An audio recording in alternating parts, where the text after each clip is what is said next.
a passionate GIST advocate. She's an author, a podcaster, a speaker. She does 1,000,001 things, and she's also a dentist by profession. If you have ever watched some of our, if you've ever been to Life Fest before, if you've ever seen some of our webinars, Dr. Monica Anderson is a motivational speaker, presenter, and she has a great sense of humor. So I'm going to turn it over to her as the Mistress of Ceremonies, and I'm going to take a step back. Thank you, everybody.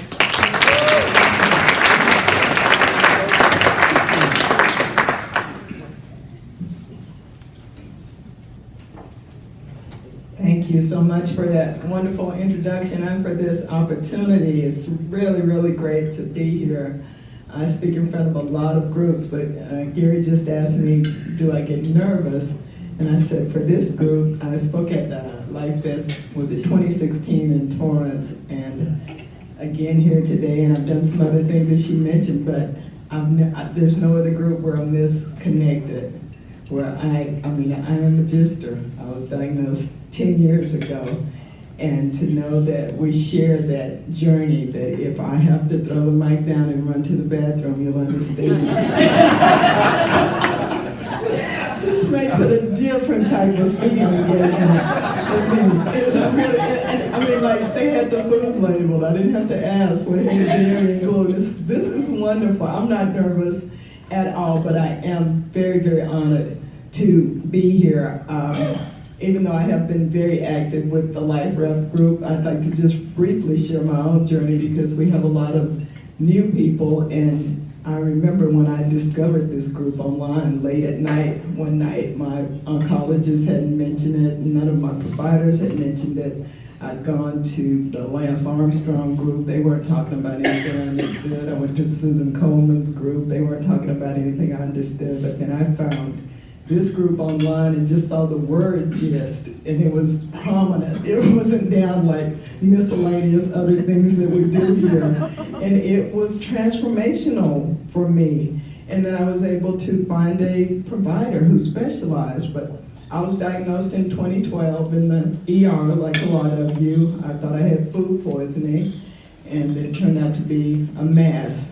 And within the span of a second, once they said mass, my life changed. It was before that period and after that period following the word mass, because being in healthcare, my mind immediately went to malignancy, but I'd never heard of gastrointestinalstromaltumor. And so I had my first surgery much too quickly with limited information, and they removed part of my stomach. And when I went back 6 months, 6 weeks, I don't know, later, having been on Gleevec, and my timeline may be off, but I was on Gleevec after that with an oncologist who didn't know squat about GIST. And so I had the scan and went back, and the appearance, as we've seen on numerous wonderful slides, thank you to the researchers and those of you who presented this morning. I learn a lot every time I come, but he didn't understand that the appearance of the tumors in my liver, that they would look different than what he was accustomed to. And he basically told me to go home and die, that I had a few months to live. And it was devastating. I just made my way to my car, and I cried, and I cried. I couldn't even drive. And I finally made my way home. A friend happened to call, and I cried for the next 2 or 3 weeks. I cried at night, I cried at work. I still had to work. I thought I gotta eat while I'm dying, so let me keep going to work. It was, but I was just in shock. I was just in shock. I was on autopilot, like you drive home through the lights and you don't know how you got there. And after 2 or 3 weeks of that, something within me, being a motivational speaker, I'm a professional optimist, but I woke up one morning and I cried my last tear. And I decided, like hell, I'm dying. I'm going to find someone to help me.